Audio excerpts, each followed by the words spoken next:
Casting Classics. My name is Tommy Moriello of the Glenrothes. This is the handsome Walter Easterbrook of the Bowery Collective and Whiskey Washback. We're coming to you from the Bowery Hotel here in New York City. We are hosting the 9th annual Whiskey Washback. 9th annual, yeah. Welcome back. Welcome back. Yeah, exactly. 2 years to the day, right? Yeah. I just got the notification on Facebook. Same here. Yeah. That's so This is exciting. what you were doing last year at this time. Well, yeah, Or 2 years ago. At this time. Yeah. So, welcome. Casting Classics seeks to embrace creativity, create art. The Glenrothes is a hidden gem. So, you want to look beyond the classic whiskey landscape, and you want to seek after the best flavors. This is the whiskey for you. We have no public visitor center on the River Spey. Leave us alone. Let's make some good whiskey, you know. So people that want to find that hidden gem and take a real deeper perspective into their whiskey consumption, they're going to find something like this. Like that. And the best place to find a new whiskey is at Whiskey Washback, correct? That is true. So beautiful. Do you want to tell us a little bit about tonight? What's how many brands do you have here tonight? We will have about 125 different varieties of whiskey: bourbon, rye, Scotch, malt, Japanese whiskey, Tennessee whiskey. So yeah, there's about 30 brands that are bringing in 3 to 4 or 5 different expressions. So 125 different varieties of whiskey in the room tonight. Fantastic, and the perfect opportunity to look beyond, isn't it? Exactly. Exactly, right. If you like what you normally drink, now's the time to look beyond and discover something new. That's fantastic. And so your career kind of started in this very hotel, correct? Yeah, well, I was a bartender 20 years in New York City. Before I opened up this hotel in 2007, I ran other bars, restaurants. I was at nightclubs, family cheesy restaurants, Times Square area. So I did the whole gamut. Bobby Vance, 50th Street. I have no judgment-free zone. Yeah, I got a few more. So on 34th Street and there. So yeah, I started bartending here in New York in '97. I moved down after college, and then I opened up the Bowery Hotel here. But here is where it kind of my career started to change a little bit. Obviously this is a little more. The craft movement was at that time 2007, so the bar here is a little more elevated. So I started to look at things a little more perspective instead of just slinging the cocktails. This was a little more craft here, so I got to meet different types of people, different types of brand, and that's when I started to think about there's a different way to do things and a different way to move my life beyond what I was doing before, and just get a different perspective. Awesome. And where's home? Where did you move here from? I went to college in upstate New York. So I grew up more kind of upstate New York. I went to New Paltz for college, and then moved down here directly after that. Where upstate? Where's home? I'm near Binghamton. Okay. Yeah, so I grew up in a small town called Hancock. It's right off Route 17. It's one of those towns, if you're ever driving upstate, and there's like town of blah, blah, blah, and you look and it's just the woods, that's my town. Excellent. And then when you go literally by the town, you're like, people live here? That's my town. I graduated with 58 kids in my class, and then I went to college in New Paltz, which is a little bit bigger. Yep. And then came down to New York City. I was just one of those small town kids that was like, I didn't hate my town. I was just like, I'm leaving. Yeah. I'm going to New York City. My parents were like, what are you going to do? And I'm like, be rich. And they're like, okay, we'll get a job. They're like, City. get a job. And I was like, okay, Dad, I'll get a job. But they were great. They were supportive, and they were like, go do your thing. You go do whatever you want to do. That's fantastic. So and that's how you got into hospitality, to get rich. Well, I don't know. If you know anything about upstate New York, it's like there's like me growing up, my job was all like manual labor. I did landscaping, mowed lawns. I worked at like lumber mills. Like it was just all like outside, cold or super hot, dirty, lifting logs. It was terrible. Like, so when I started bartending, I was like, this is a job. Like, I get to make a lot of cash and meet people and have fun and party and like, again, make cash. Weight belt, yeah, I used to wear a weight belt. That's exactly what I wore. I still have bad back pain, but like, that's where I came from. Then I started bartending. I was like, oh, I like this. I think there's something here, and that's I just fell in love with the hospitality industry, and it just started from there. There's nothing like being behind the bar in New York City, man. You learn a lot about yourself. You learn a lot about people as well. Correct. Watching them. 100%. I was at Whiskey Park on 59th and 6th, and you and I probably have stories for days in terms of the patrons that we saw. Similar style of bar, but downstairs, the downstairs bar is gorgeous, man. You really feel like you're walking into something out of Boardwalk Empire. You know, like it is classic New York. So how do you flip from Disneyland New York in Times Square into the style of luxury in terms of the Bowery? So for me, I kind of had an in-between place that I worked at, and the guy who opened up this hotel was kind of a consultant there for 3 months. Him and I just hit it off, and we vibed, and he recognized what I wanted to do. Like I was running the place, I became the general manager. He was kind of like, dude, you're wasting your talent here. You know what I mean? I was like, I was married to my own story. I was like, I'm this kind of person. He's like, I think you could be doing some other things. I think you could be working. So he gave me a shot. Like literally, if I had walked into this kind of place and try to get a job and someone didn't know me, they would be like, I don't think you're really experienced for this. But he met me, he knew where I was trying to go in life, and he gave me a chance. And he was just like, listen, man, he was a British guy. He's like, listen, man, you just need to learn proper tea service and a Pim's cup. And you'll learn everything else on your own. So that was literally his thing. He's like, I want to teach you proper tea service and a Pim's cup. And I was like, okay. And then from there, it just kind of steamrolled, and I just took things seriously. And I was like, all right, I want to learn other things than like working in Times Square with like a land shark, you know, in a Corona bottle inside. You know what I mean? It was like one of those kind of places where it was just like it's a different animal. Different animal. So coming in here, he was just like, I understand who you are, where you're going, and he's like, I think we could take things to another level. And so he gave me a chance, and you know. And I took it. Absolutely. Took it running. And you're making the most of your opportunity. Trying to. But with that, you were seeking out knowledge, and there's the same thing going on brand with Glenrothes. We're looking to educate people, and we're looking to get the most of the opportunity when we get in front of them. Yeah. You know, so you really took the opportunity and ran with it, finding that luxury aspect, but the passion and the desire is what really sets it apart. Like you could do things for blood money, like you would say, right? Club money, whatever it may be. Yeah. But then you could do things right. And then you could learn the true art of a craft. And sounds like that's what you did here. Yeah, and it was like, you got to have that perspective. You're like, well, am I going to just go bartend for another 20 years? Or am I going to start learning other traits, other tools, other things besides just the craft of bartending? And that's what I got the chance to do here. It was not even like learning the bartending as much as meeting the people around me, the people that I worked with, but also the patrons that came in. That's when I started to look at things in a different way. When I was like, wait a minute, this is a hotel that's like $700 a night. The people that are coming in here, it's not really business, but it's more entrepreneurs, more self-made money, more marketing people. So I started having conversations beyond the bar with some of my patrons that I got to know. And I would literally be like, hey man, like I'm looking to move things beyond just bartending. I'm like, can I buy you a coffee?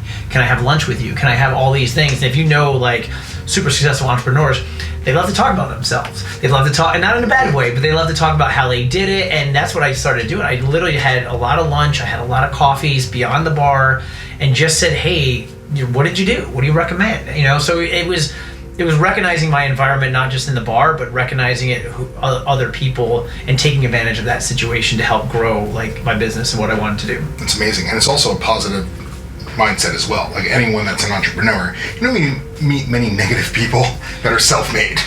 Correct, 100%. I met no one. They were super positive, and I was so green. I was like, and they were like, what do you want to do? I'm like, I don't know. Like I know my skill set. I know some things that I want to do, but I just don't know the next step, you know. And I think that's what a lot of people don't realize is like, what is that first step? You know, especially bartenders, they think, well, I just got to work at the number 6 cocktail bar in the world and meet somebody and then and you know, that's what everyone tries to duplicate. But there's other ways of doing it if you just get your mindset outside of just being at a bar and learning bar skills. And that's the number one I always recommend to people. Like, get outside of the bar and meet other people in other industries and see what they're doing and see how they're doing it. And that's going to get you creative to start doing other things. And you can correlate that to what you're doing, whether it be developing a cocktail program, a whiskey 100%. program. Yeah, everyone just follows everyone else sometimes, and it's fine. But it's like, if you can get other perspectives and then and that's what I did. You know what I mean? Like, the people I talked to were they had nothing to do with hospitality. they were building apps or programmers or, like I said, marketing people. They had nothing to do with this industry, but talking to them, I was like, oh, I think this will work here, or this will work here, or this will work here. Because it gets this going correct. just a little bit. And the events that I did, people were like, did you go to this event, or have you been to this event or that event? I was like, I've never been to that event. They're like, what do you mean? I was like, I've never gone there. They're like, well, how did you do your event? I'm like, I just saw sort of what people were doing and then talked to other people and then put it all together my way. And I don't know, it's worked so far. It seems successful. Yeah, so far so good. You had a passion to exceed. You had a passion to do things the right way, to learn from people, and I think that's most important. Education is key. Yeah, I did go to college, but I bartended in college, and I ran the fraternity parties in college. So like, what was my degree? I don't know.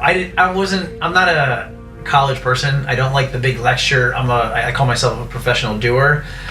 So learning that way and talking to other entrepreneurs and just getting my hands dirty and involved was the best education for me. And that's what I recommend to some people. They overthink things and they try to plan so much that they never end up doing anything or taking that first step. I'm all about, just fail, learn, and then you're gonna start to see something growing. But so many people are afraid to take that first step, and I think it's very important just to do it. And you learn a lot with a loss. Everything. You learn everything. A whole lot with a loss. You learn everything. Sometimes you learn how to do things, and you learn not how to do things, or you just learn how to do it better. But that's when I started my business, and we can get into that too. It took me 2 years just to get the business going, and then another 2 years to make my first dollar. So it was almost a 4-year process. It's amazing. Before I even got going. It's a beautiful process, being that you started this business while you were still behind the bar. Yeah, I bartended 5 nights a week, and I partnered with the wrong person, the next wrong person, the next wrong person. There's 2 people that I partnered with that still owe me money to this day. We'll find you. I don't care. Look at me now. Like, it's just, you can check. I'm good. I'm good. Like, it was probably the best thing that ever happened. I'm glad you have my $1,000 or my $2,000 because we're not together. It's me and my wife now. So like, my wife was, I was working 5 nights a week, started a business. My wife was pregnant. We bought a house out of state all at the same time. I don't recommend you do that. Like, don't do that all at once. Jump right into the pool. Yeah. Hopefully it's a deep end. So, but it was to me, the first 2 years I lost a little bit of money, and I learned a lot. I learned so much of what to do, what not to do, and what I really wanted to do. So it took me 2 years to start my business, and that became the Bowery Collective, and then literally another 2 years to kind of get it off the ground, to where I started to, every year after that, I was bartending five nights, the next year 4 nights, 3 nights, as the business was kind of growing. So it took another 3-4 years to get the business to where I was like, okay, I could step out of bartending and maybe start doing other things. So obviously a very lazy person.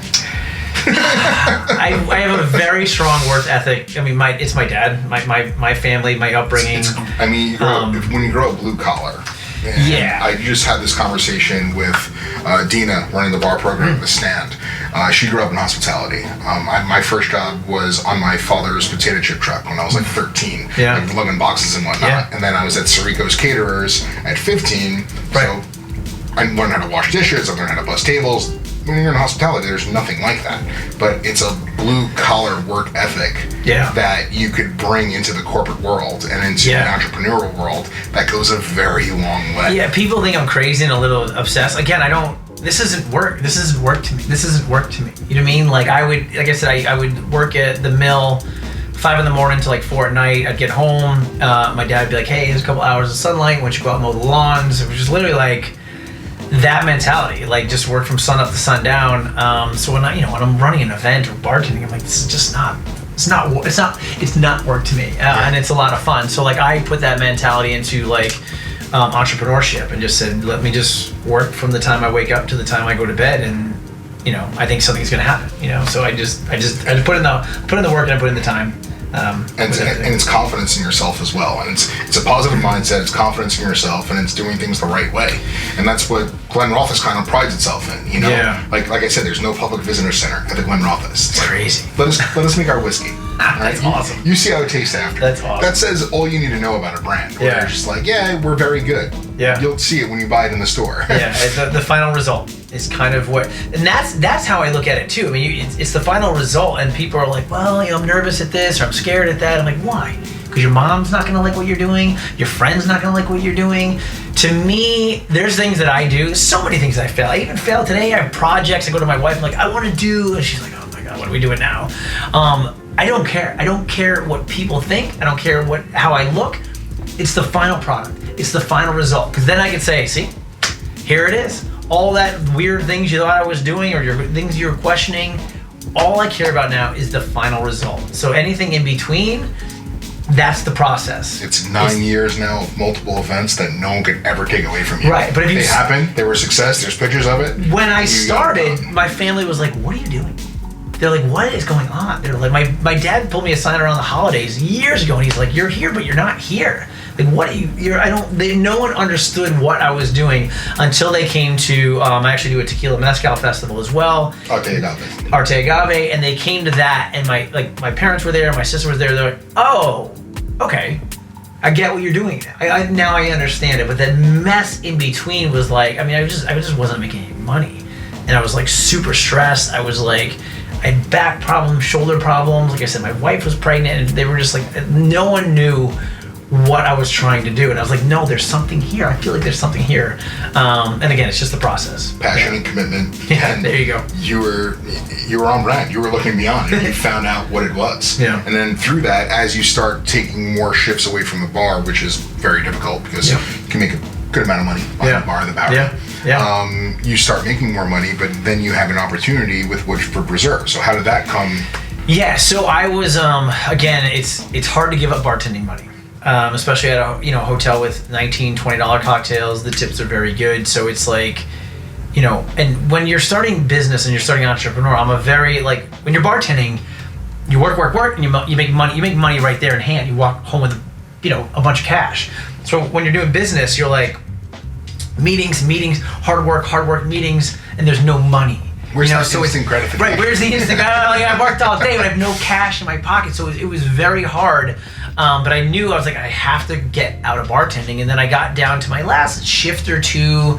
And, I was basically at a point where, the F&B director here was like, hey, man, you're kind of just working every other Saturday now. What's your deal? We got to, I kept giving away some shifts. And he's like, we love you. But, he's like, what are you doing? The schedule's a little messy. So I was kind of made a decision. I'm like, okay, I'm going to leave the hotel. And I worked a lot with Brown Foreman for some of our events, and I met up randomly, just had a coffee with the girl who was running New York, and I was like, hey, I'm going to be leaving the hotel. And she's like, what are you going to do? I was like, concentrating on the business. I want to really focus on that. And she's like, we're hiring a brand ambassador for Woodford Reserve. She's like, would you have any interest in that? And I drank Woodford Reserve. I loved it. I love whiskey. I love scotch. I'm like, I'm very interested in that position. She's like, I need your resume tomorrow, and interviews are Friday. And I was like, okay, Let's get it done. And so I went in, I interviewed, and obviously I got the job. But my background in doing all the events is what really helped me get the job. I think they brought me in because I ran the cocktail program. I loved whiskey. I knew all the things about whiskey, but my other background with some of the people who were interviewing me didn't realize I did all these festivals, I did all these events, I had all this background in marketing. So that really helped. Is that if any message to other people is get involved and start doing other things, because you never know how it's going to help you in the future. Put things in the bank, man. And you never know when it's going to come into play. Correct. And you're a double-edged sword with that. And that's what helped me. They were looking at the resume, asked me the question wow, you have all this experience. They were like, we just thought you were a head bartender somewhere. And I was like, no, I for the last 3-4 years, whether it was paying off or not, I started building up all this other stuff, all this real work knowledge that I was doing. So I took the job with Woodford Reserve and was there for 2 years. Were you Metro? Were you National? Were you East Coast? East Coast, based out of New York. East Coast, so I'd do most of the stuff in New York, and then I would travel down to Virginia or DC or kind of the East Coast kind of stuff. But it was mostly the job based out of New York, and it was 2 years. And then it got to a point where I was like, all right, I got to get back to my job, my business, the thing that I created, because that started taking a side. Obviously I was with Woodford, so I didn't do much with my business. We still had the festivals that they were like, it's cool if you want to do that stuff, but I was like, in the back of my mind, there's a guy, I don't know if you follow him, he's called Gary V. Oh yeah, of course. And he throws out one of these lines. He's very in your face, but one of his lines is like, if you get a paycheck, you're not an entrepreneur. And I was like, it's a shitty thing to say. Sorry, I don't know if we're allowed to swear. We'll keep them minimal. Yeah, sorry. But I get passionate about it because, like, in the back of my head for a whole year, I was like, he's right. I was like, he's right. He's right. I'm getting a paycheck from somebody else, and I'm not an entrepreneur. So, like, after the 2 years, I'm like, I got to get back to the business. And that was about 3 years ago that I left and just worked on the business ever since, doing all the festivals, the events, brand work. We have a whole tasting program. We had a sales program for a while. So, like, we really built the Bowery Collective to be a one-stop shop for brands. And it's fantastic. You have Whiskey Washback, Arte Agave, New Year's Eve, and there's a summer one as well. We stopped doing the summer one. Okay. Just because we wanted to expand Arte Agave and Whiskey Washback. It was very successful here, and all the brands were like, "Where's the next city? Where's the next city?" So instead of going deeper here in New York with like different events, we're going wider with the ones that are successful for us. And there's two main ones. It's the Whiskey Washback, which we're here today, and the Arte Agave. So we wanted to take those around the country, and that's what we've done. So we're in DC with the Whiskey Washback next month. We just wrapped up 4 cities with Arte Agave. So that's what we're doing. We're expanding those across the country instead of doing more events here in New York. Fine-tuning, seeing what works, and letting it rock. Yeah. It's an intelligent way. Yeah. I respect Gary V. It's a valid argument with the if you're accepting a paycheck. It's not an entrepreneur. It was, he's in your face kind of guy, and I was just like, it literally just stuck in my head. I was like, I'm not doing what I want to do. You know what I mean? Love the job, love the brand, like being a brand ambassador. It's awesome. You know what I mean? Brand life is a life. It's people don't realize. It is. And we were talking like people getting away from the bar. Yeah. It's like when you become a BA, when you start working on the brand, it's not just going out and boozing every night. There's a lot of work that goes into that. And you, again, being a double-edged sword, you would come up with the most amazing idea for an event. Getting butts in the seat is a completely different animal. 100%. Just like tonight, there's over 100 different SKUs of whiskey in here. Yeah. I don't think there's going to be a bad whiskey down there. No, But some brands will go forward, and some brands will get left aside. So it's the same thing with your personal brand. There's many festivals out there, and what you're doing here, we have Whiskey Fest in a few weeks, correct? We just had DCB Brooklyn. There's Tales of the Cocktail. There's all of these amazing events that are for the industry. What you're doing here, you have someone that loves whiskey. Yeah. Someone that likes whiskey. Yeah. Someone that never had whiskey before. Yeah. You have industry people. You have bartenders. You have salespeople. And then you have patrons and consumers. But everyone is open, everyone is welcome, and everyone is having their own unique experience. 100%. And it has to be your background being behind the bar and talking to all these people, but how do you cater to that? How do you drive that home? Yeah, I mean, it is. For me, when I was even bartending, like, learning mixology was cool, but I like to create the space. One of the big things that I always proud of myself at a bar is that you would come in, she would come in, they would come in, all these different types of people at the bar, and then all of a sudden they start talking.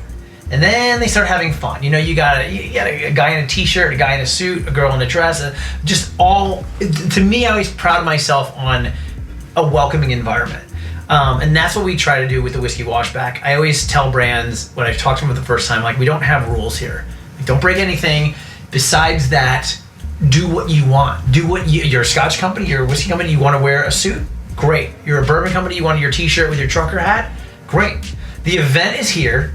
Inside, you do what you want to do and you be yourself. And I think that resonates with anybody walking through the door, because immediately, instead of them coming in and being intimidated because we're all acting a certain way, you'll see it even at a check-in.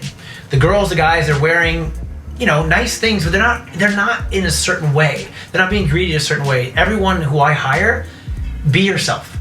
Be yourself 100. If I tell you rules on how to act, that means the first customer that walks in will be like, oh, it's this type of event, or it's this type of event, it's this type of event. Come in and you'll see it. I mean, you've been here.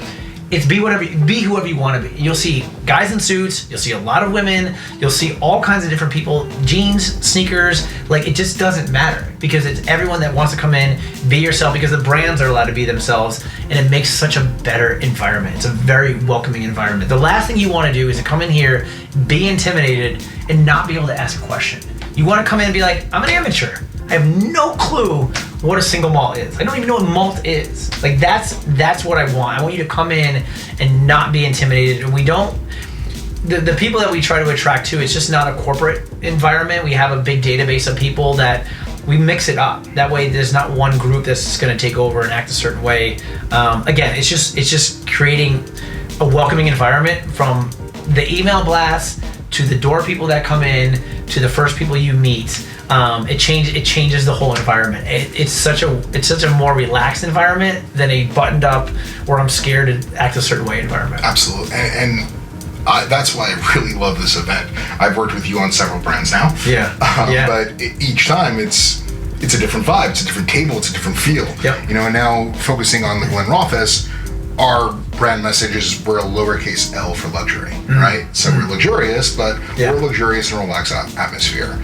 Being that we know that we're premium, we know that we're good, but we want to be inviting just like you guys are. Yep. And it's great to walk into a room where I'm going to see my personality at one of these tables. Yeah. And I'm going to follow that person and I'm going to go to them.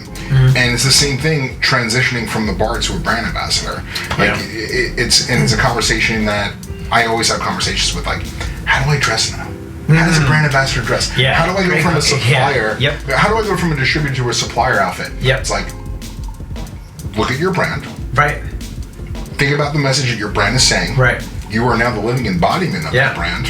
Yeah. What does it say? Correct. And with you to allow the brand to come in and do that, I mean, when I was with Wyoming Whiskey, I had a flannel shirt on. Yeah. And I had my big old cowboy hat on. Right. No, not cowboy hat, but a fedora. Yeah. I was asked if I was Zach Brown several times 2 years ago, which was fantastic.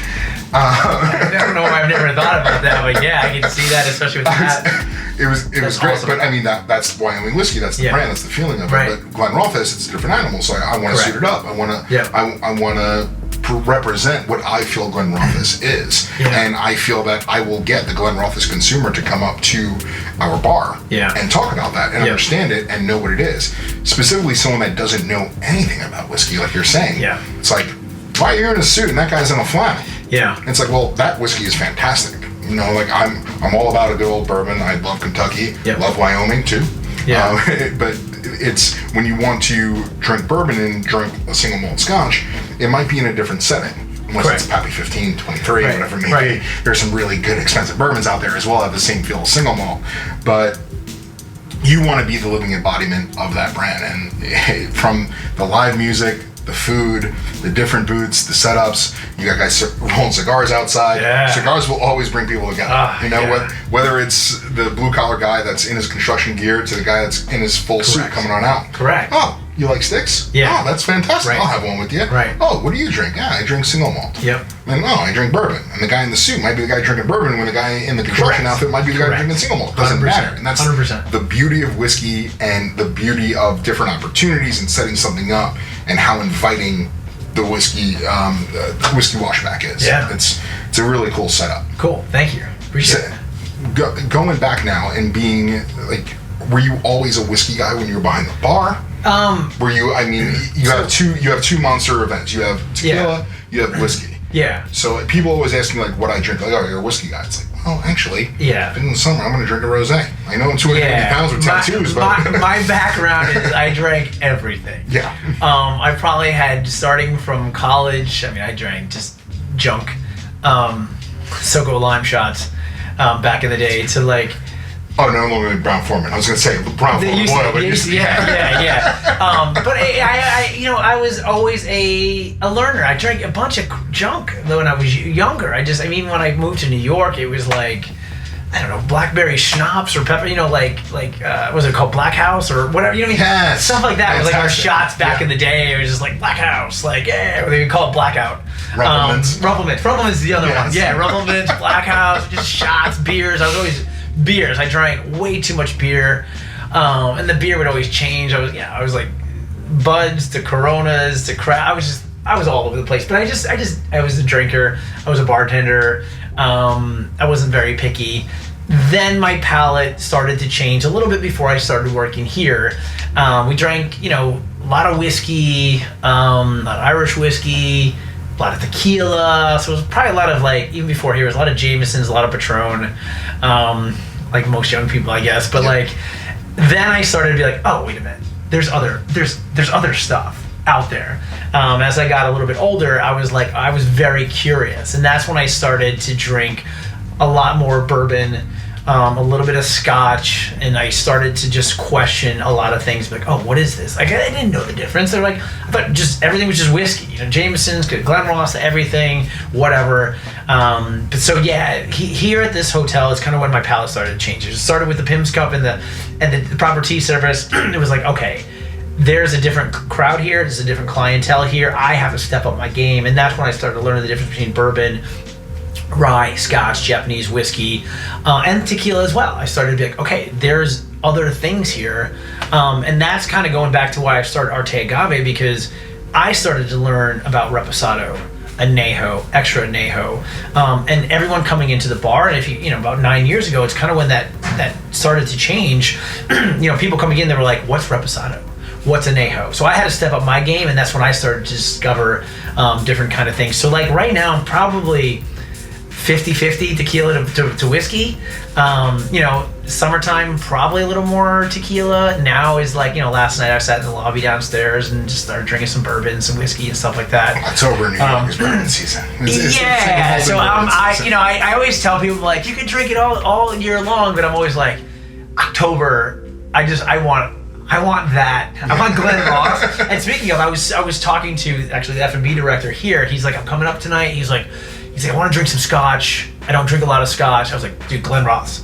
You got to go to Glenrothes. He's like, what is? I'm like, just trust me. I'm like, it's exactly what you want. So I was pitching. Yeah. So his name's Samir. If you find him tonight, beverage director here. Excellent. He's finding you tonight. Beautiful. So I'm probably 50-50 between whiskey and tequila, and now that it's kind of the cold months, I'll probably be 75 whiskey, 25 tequila. I'm with you on that. Yeah. I like the or mezcal. Yeah.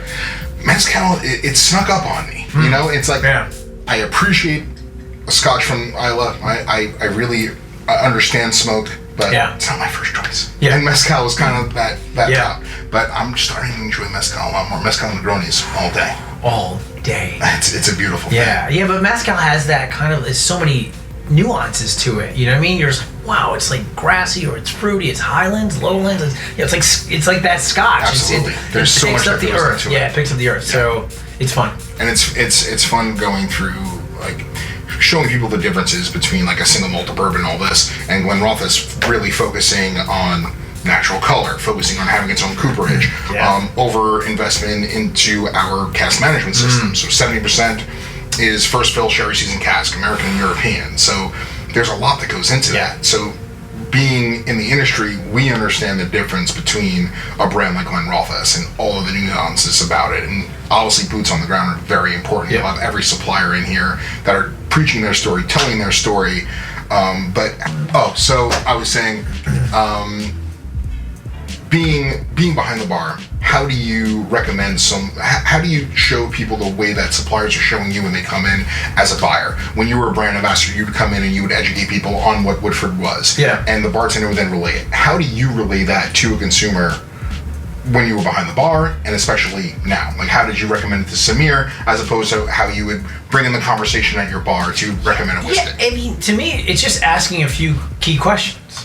What do you like? What's your flavor profile? What are you looking for? What are you looking to do? And just kind of starting there, just starting the conversation, but making sure it's open. There's nothing worse than being at a bar and someone's hammering something down a consumer's throat. You want this, you drink it this way, You're like, ugh, I like this, like, what do you drink? What do you like? What are you looking for tonight? Or I even will go as far as, what are you doing tonight?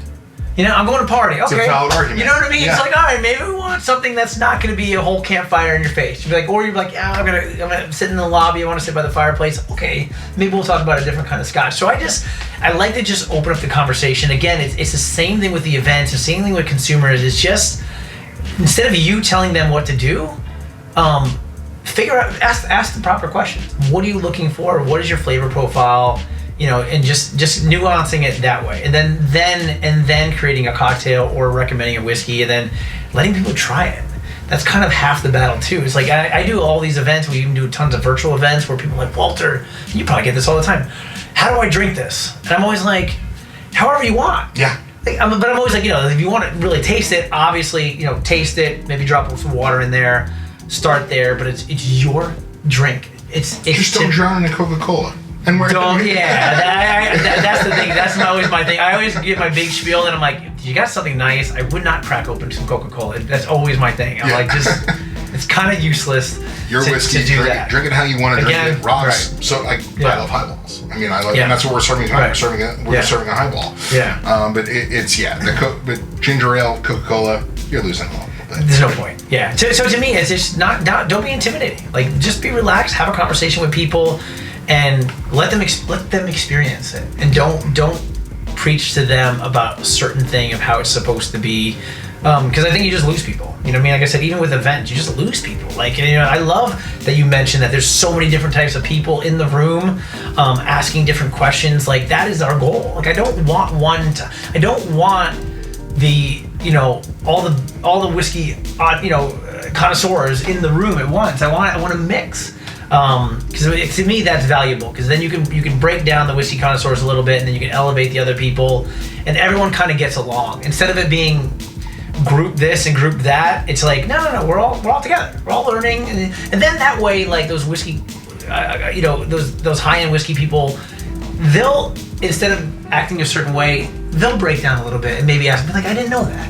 You mean there's nothing, if you ever host like a dinner where you get like a couple people that are like the best, and then you get the other people that like kind of like get involved with them, and then those people are like, oh, actually I never knew that. Or you get them to open their mind to learning something new today. And I think that's what's great about having different types of people in the room. Absolutely. Yeah. Those guys are always great at the dinners. It's like, you get up here and talk. They're trying to stump you. You know what I mean? You're like, all right, guy. What's the pH level throughout the fermentation process? You're like, come on, man. Like, not a chemist guy. Yeah, you know what I mean? Like, were you prepping beforehand just to stump the brand ambassador? But there's always one, and then you crack a joke, and then everyone makes fun of him, and then but it's like, again, it's creating the environment around you where you can get him down a little bit, get other people up, and then everyone, like, we're all having fun here today. But it's also cool because that whiskey connoisseur that's coming in here to try something, maybe they know the brand, but they haven't tried this certain SKU. Correct. And they want to try it.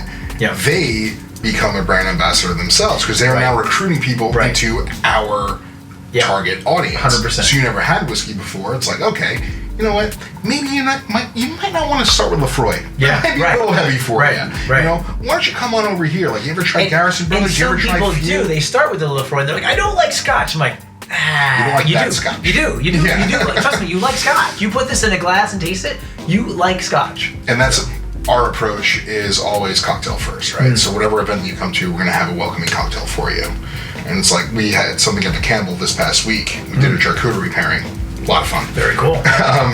But people came in, they never had whiskey before in their lives, and like, how do I treat this? Like, well, start with this cocktail, right? And a cocktail, you want to show off the base spirit, right? So pull out different flavors from it. And this young lady who never had whiskey before was like, this is whiskey. Yeah. I really like this. Yeah, like, exactly. Wait till later on tonight, and we're going to show you something. Yeah. And it's fun because that person that has had whiskey before will then like, try this table, try this. Right. And now they recruited a whiskey drinker, and they bring us to, they bring them to the suppliers who will educate them even further. So it's fantastic. Nice. And it's great to finally have these events live again. I know that you've been doing a lot of virtual stuff. Yeah. In the last year and a half, 2 years has been very difficult. Yeah. But now you have 2 underneath your belt, right? 2 live events or 3? Well, we did 4 tequila events over the last 6 weeks. Amazing. And then there's our whiskey event. Then we have a whiskey event next month in DC. So we're basically cramming 6 festivals into like a 9-week period. So no stressing. No stress, whatsoever. man. No stress. How do you come back from the year that we've had? How do you activate something like this? Yeah, I think what goes on, like, also what goes on behind the scenes. How many people do you have? Every email that I get is your last name. So you have, it's a family-run business at the end of the day. But who do you have running this behind the scenes? Like me, my mom, and my wife. Going back to like being an entrepreneur, like talking about the first 2 years of my business and then the next 2 years, you're just punched in the face every day. all day long. Like you're overcoming and, like I said, failing. So like when the pandemic hit, it was weird, man, because it wasn't like there wasn't a ton of stress because I was like, oh, this is just the business again. I had the best business plan. I was like going to do all these festivals. I had like 7 clients I was signing, like 6 in New York, 2 in DC. It was like, I was like, this is gonna be the best year ever. And then pandemic, right? And then I've been getting punched in the gut so much in business over the last 7 years. I was like, okay, well, here we go. Audible. Yeah, like, so I went all in on offense. And I went, we did a whole thing online for bartenders, which was sponsored by a brand right away. And then I had another brand that saw what we were doing, and he's like, hey, I'd like to hire you as a consultant during the pandemic for 6 months. So it was just like that offense just kept me going. And then I played a little defense, and I like looked at all my P&L reports, all my expenses, all my Amex cards. I was like, wait a minute, I'm paying for a website I haven't been using for the last 9 years? Wow. Never even looked at it. And I was like, so it got me to like, instead of being scared and circling the wagons, I went all in on offense, kept the lights on, and then played a little defense, looked at the P&L. But that creativity got me thinking, and I started looking at all these like dry tastings online and all this stuff, and I was like, everyone's getting bored of this stuff. I'm like, where's the liquid to lips? And that's when we switched over to virtual events. So we took all of Arte Agave, put it online in October, all of Whiskey Washback, put it online in November, and then from that turned into a whole online cocktail festival in December. And that went through the roof for us. When we built a whole new database, we had thousands of people in our database. Now we have a new database of all these corporate clients that were like, we were part of some of these tastings you were doing. Can you do that for us privately? And then we went to our brand partners and say, hey, we have corporate A, corporate B, corporate C. Do you want to get in front of these people and taste them? And that's what we did. And I was like, December is going to be busy, and I think it's going to slow down. January, February, we had a big corporate client that wanted 400 kits sent out to like all over America, like all this stuff, and then we just kind of hit the ground running, and it was just pretty much word of mouth. And then this corporate client, these people, we work with GE, Snowflake, people over at Pluto TV, DoorDash, like all these clients was like, hey, we've got employees, we've got clients, we love the online events that you're doing.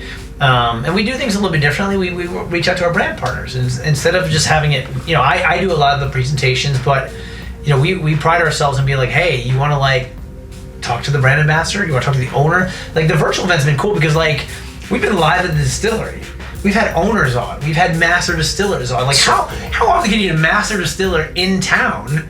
You can't, but like virtually you're like, okay, I've got this database. Let's get the master distiller on the call. He's at his house, just talking to you from his house. Like those are the ones that are the best and the worst because no one gets off the line. We had like owners get on, and I'm like, hey man, we're supposed to be done an hour ago. They're just peppering the owner with questions, and it's cool. It's cool. Exciting. It's cool to see a small brand or a master distiller on a call. So it's been a lot of fun, and it helped keep the lights on for us. And like, listen, do I love live events? Yes, but the virtual events have been super successful for us. A lot of fun. And again, it's because of the mindset I had of like, don't be scared, don't go get a normal job, don't do anything, just plan it. You know what to do here. You got to move forward, and you got to go on offense. You got to get creative and think what is going to be the next step, and how do you how do you take something that's like a terrible situation and maybe make it a great situation by just keeping positive and trying to be creative? I think you were amazing at it. Everything that you set up and what you were doing, again, on brand, looking beyond. You had a solid Rolodex, which never hurts, right? Correct. But with that Rolodex came from the hard work that you always put in. Correct. So it's not like it came easy. Yeah. It definitely came with some work, but it was an amazing way to adapt. And they also, like, speaking of brands, they've also, like, they trust us to do the right thing with their brand. You know what I mean? In the beginning, when you're talking to brands, they're like, I don't really know you, and we don't really know what you're doing. But now that we've had established events and festivals, like, I can call a lot of brands, like, hey, I've got an idea. And they're like, cool, I want to hear it. Back in the day, when I'd be like, hey, I've got an idea, they're like, yeah, great. Send me a deck. Send me. Yeah, you know what I mean. And it helped because I was like, I was a head bartender, so like I could get some phone calls, but they were just like, I don't know what you're doing, So, but now it's a little bit different. You've also established yourself as a true influencer, not an influencer based on how many followers you have. Right. You have a strong brand. You've worked with strong brands. Thank you. And you have a fantastic name in the industry. So you are trustworthy. People know what they're going to get because of the events that you have put in. So it's great to have that sense of pride in yourself, and allows you the confidence to take another jump, because your entire career seems to have been, I'm going to bet on myself. I'm a jump first, build my wings on the way down kind of guy. Like, that's literally what it is. But I don't produce crap, and I always bring value to anyone on board, whether I'm going to make money or not. And that started with year one. I didn't make any money. The first festivals I did here, I made $0. I broke even on both of them. And most people was like, and you kept doing it? But I was like, I think there was something there, because I spent the money, and you see the events, the Arte Agave, like, we have stilt walkers, we have mariachi, we have performers, we have all this stuff that we pay for. We bring in we pay the artists, we pay the performers, we pay the DJs. You could do it to be there, or you could do it right. And that's everything right. And that is the thing. It's like I want value year 9. And a person taught me on year 1, I was like, man, I need to make money. And he's like, do you want to just make money this year, or do you want to make money for the next 10 years? I'm like, the next 10 years. He goes, well, then just do it right. Bring value to the brands, and don't just look at brands as money. You know what I mean? Like, you got to do a service for people, and it's got to pay off year after year after year. So that's what we try to do. You know, it's create value for everybody involved, not just our ticket holders, but our brand partners, the venue. Everybody involved has to have value. Otherwise, you're not going to come back. Absolutely. Love me or not, if this is not successful, retention is key. You're going to be like, hey man, cool, it's a good run, but you set the tone, and you have a fantastic event. It's like, when's the next one? Correct. Can't wait. When's the next city, Walter? When's the next? And that's huge. Yeah. Leaving them wanting more. Correct. So shout out Dusty Rhodes. So that was his biggest thing. You know, exactly. That cliffhanger ending to bring them all back. But it's really, really cool to do that. And I believe it's Wolverine, the brand, that said, we're not good because of how old we are. We're good because we stayed good. And you've learned to adapt and gotten even better. Correct. You're good to start, right? Yep. You start out with a certain, you wanted to hit this, you hit it, but you fine-tuned it, and then it grew organically from there. You got to keep growing, and you got to keep getting feedback, the good or the bad. Like, if I get one bad consumer something, and my wife's like, everyone loved it. I'm like, this person didn't. She's like, forget that person. I'm like, I can't. That person could potentially touch 200 people. Some people don't make valid points, but there are some people that will give me a feedback even years ago, and I'm like, that's not bad feedback. Like, that's actually good feedback, and it'll eat me alive. It'll literally eat me alive until the next year, and I'm like, okay, this is how we're doing it this year. So I don't know. It's instilled with me. I need to make everyone happy, kind of thing. It can drive people a little crazy, but like if one person isn't happy, then I'm not happy, and we didn't do a good job. I hope it wasn't my feedback by saying that your t-shirt and great bicep day was ruined by putting on a button down the first time. I hope that wasn't the feedback. But now that you are staying good and you're back, how does it feel? How does it feel to be back? How does it feel to be back live and not doing it virtually? Awesome, because everyone involved, like I feed off of you. Like, you're happy to be here, so I'm happy. The brands are happy, they're excited.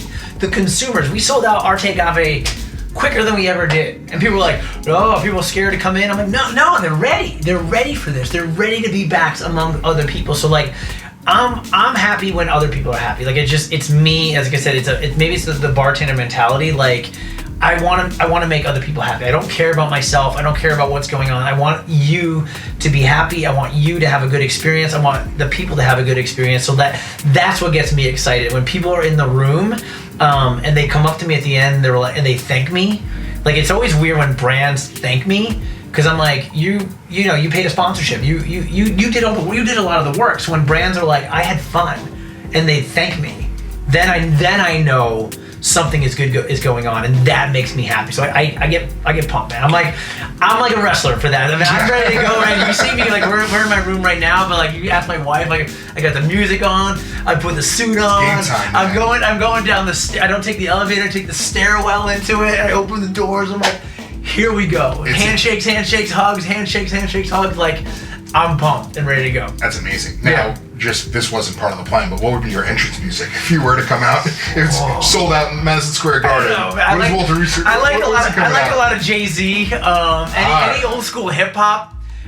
See, you get me excited right now, man. I'm ready to flip the table. Now here I see, me personally, the city is mine, Jay-Z. Oh, that's how I see you coming out. It's kind of a lot of Jay-Z, New York, kind of. You know, he's always talking about like Brooklyn or New York or whatever. So like, that's always kind of my I don't know. That's always kind of my walk-on kind of stuff. So me and the wife, any old school hip hop, early 2000s is probably like our kind of like go-to stuff. As a Brooklyn native, I respect that. Yeah. That's super cool. But I'll listen to anything. I always say anything from Johnny Cash to Jay-Z is kind of my vibe. But like, I'm a chameleon with that as well. Yeah. And like, if you put my podcast, not my podcast, my iPod, I still call it an iPod, but my iTunes on repeat, you're gonna find some weird stuff in there. I'm all over the place. You'll find Korn, Johnny Cash, you know what I mean? Like, you might Jay-Z. get a sprinkle of Spice Girls in there. Who knows? Well, I've got 2 daughters, so there's a lot of Miley Cyrus that finds its way in there. Dad life. Yeah, it's fun. Yeah. So I'm listening to everything, and it really depends on the environment. Like I said, you know, my girls will love Olivia Rodrigo and Miley Cyrus, and we're at home dancing to that stuff, and then the wifey and I are in the car listening to Mumford and Sons on the way up, but then it switches to like the Jay-Z when we hit the city. So it's like, I'm like you would look at it and be like, what are you doing? Like, what is this? It's depending on what the vibe is. Yeah, then I have Timmy Trumpet in there. If I'm like deep house with some of my workout stuff. Like, yeah, I'm all over the place. Yeah. But like you said, like, I am thankful for someone like you, for brands thanking you.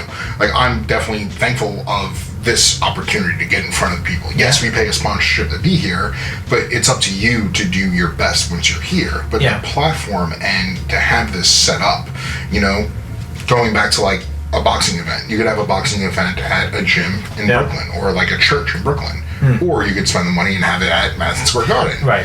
It's a different animal, you know, and Yeah. you're putting butts in the seats. So I'm certainly thankful. And with you, you've seen so many different brands. What's the best activation that you have seen throughout your 9-year history of doing these events? That's a really hard thing to answer. There's a lot of brands that, my thing is like this. There's some brands that phone it in. And it's always weird to me because they're like, all right, you didn't pay, and then you had to get product, and you know what I mean, you do all these things that where your costs add up, and then you just see like a blank table with a promo model that got hired that day that walked a case of product. You know what I mean? It was just like, I don't even get it. Yeah, I think this is whiskey. Yeah, but it just I don't it doesn't make any sense. I always tell brands to like. And it really depends. Our Arte Agave event is totally different than the whiskey event, but I'm always like, bring something that people can take away with. Like, you know, obviously bring the decor. Make the room pop. Like, have your marketing kit ready to go. Don't just try to like find stuff the day of. Bring the flowers, bring the barrels, make sure it's welcoming. Like you guys kill it. Every year that bar is like, I'm always like, wow, like what is going on here? So like what you guys do, you take the main bar, but it's like, you'll see it too at some of the events. You'll see someone at the main bar and you're like, there's nothing on the bar. Like there's nothing, there's a couple bottles and it looks like just a bar. You guys make it pop, right? There's one year you guys had like fake turf on the bar. I was like, this is awesome. It was like grass and you had flowers and the back bar was going. It was like, that's really cool. That was Highland Park. Yeah. Make a memorable experience. Like, why even do these events if you're not going to make a memorable experience? Because you're at an event. And people are like, we let the whiskey speak for itself. Cool. Or you can add the different layers to it. And there's always something like a back and forth, whether it be a takeaway, it could be a hat, it could be a shirt, it could be a pin, it could be a little tiny trinket that people are like, ooh, what is that? They're like, oh, it's a pin. I can have the pin? Yeah, you can have the pin. Like little things like that. And I'll take it back to, we did a tequila event years ago, and somebody asked me the same exact question. They're like, what do you recommend? And then I always love this as the event producer because I'm like, I'll tell you exactly what to do. And it was when, I mean, it's still pretty common, but it was like flash tattoos. Like all the girls were wearing like tattoos. And I was like, hey man, you should do flash tattoos with like your brand on it and stuff like that. And the guy came back, he's like, the owners think that's really cheesy. And I was like, I'm just letting you know what's gonna happen. So you guys gonna work? I told you. So we ended up doing it at our table. We have like a BOCO table to talk about us and what we do, and we had flash tattoos. And literally, I mean, there's 500 people in there, 250 girls, literally 250 girls with tattoos all over themselves of like our logo, our branding, our da-da-da. He walks up to me and goes, I should have listened to you. I said, yeah. I said, you're overthinking, and obviously you want to stay on brand, but remember, you're also at an event. We're also entertaining. You're also entertaining with consumers. So like when people are just like, no, this is how we do it, and the brand speaks for itself. I'm like, okay, but like you gotta cater to your audience sometimes, and that's really what it is. It's making the space pop, and also giving a not just say a takeaway. It could be the flash shoes, it could be the pins, it could be a hat, it could be just something where people are like, where did you get that? Or who's that? You know what I mean? Like, so you should play that game at these kind of events because it resonates with consumers. Like, yes, they're gonna taste it and like it, but are they gonna remember you? Right? I'm a visual person. So just tasting something, I'm like, yeah, it's good. But if I could see it visually too, I can see the space, the bar, the things that you guys do that you're gonna do, I know you're gonna do tonight, I'm gonna remember it as well. So make something memorable. Instagrammable moments. Yeah, whether you like it or not, we live in an Instagrammable world. Make your space Instagram. It doesn't have to be like a $10,000 whatever.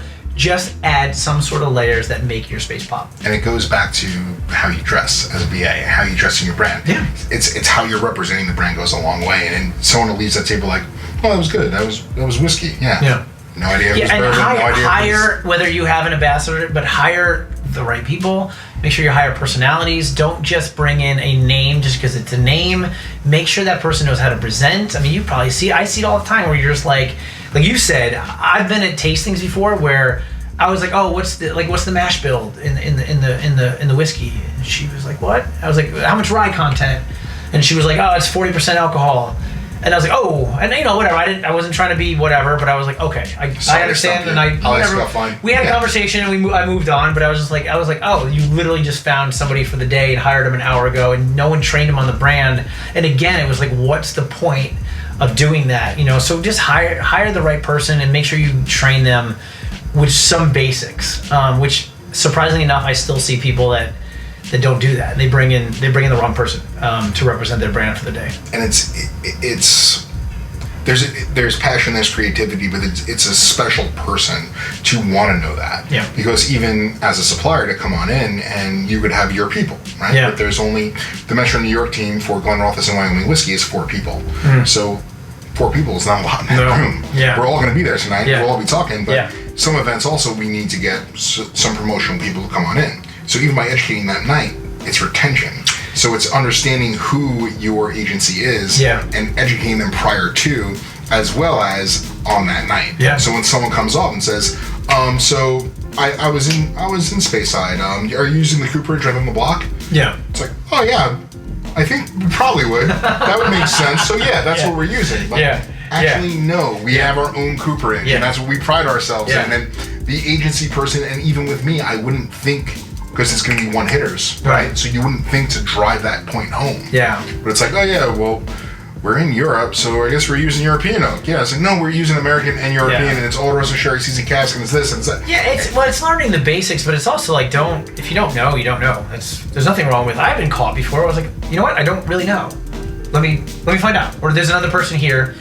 Let me find Tommy, and we'll get that answer for you. There's enough experts in the room. You can do that too. Like I said, don't fake it until you make it. Especially in like whiskey shows like this. It's just there's no reason for it. I found out there's this thing called Google.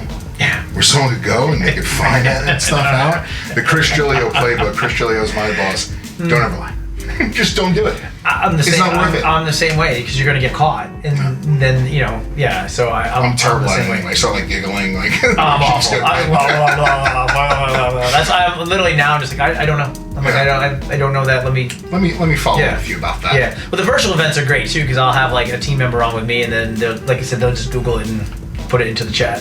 Yeah, that's huge. And I honestly realized that like 3 or 4 in. Jeremy Fonicello, he's the McAllen area manager now for New York, so we're counterparts, and we were doing a lot of stuff together, which is great.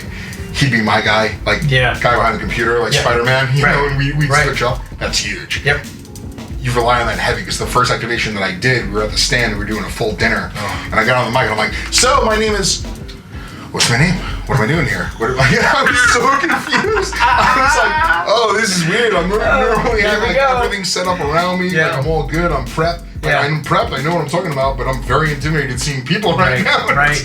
Yeah. But it's great, and I know tonight's gonna be super successful. Yes, we are gonna be dressing up the bar. I'm super excited to make it look all pretty. Yeah. But you are a workhorse. What you have done for brands, you are helping build brands. Thank you. So obviously there's a price to come on in, but you're giving an amazing platform. You're putting butts in the seats. You're putting the right people in front of us.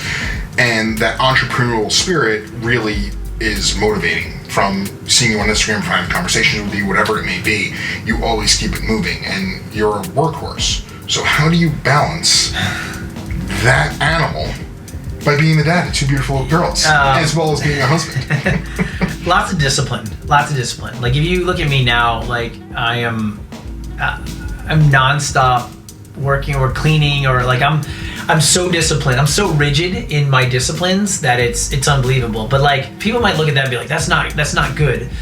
But the disciplines have helped me. Discipline equals freedom. I don't know if you follow Jocko Willink at all. Yes. Yeah, he's a big, like that's one of his big things. He's intimidating. Very. Yeah, he's intense. But he says discipline equals freedom, and that I equate my life to that, because I am set up. If you, like, my wife's like, I need to know. Like I need a calendar invite. If the kids are doing something at the school, she's like, I gotta send you a calendar invite. Send me a calendar invite, because I am scheduled from the time I wake up to the time to the time I go to bed. And some people might look at that as like, that's not a healthy way to live. But like everything throughout my day, I enjoy doing. Right? I love playing with my kids. I love volunteering at the school. I love doing the virtual events. I love doing the live events. So it's not work to me.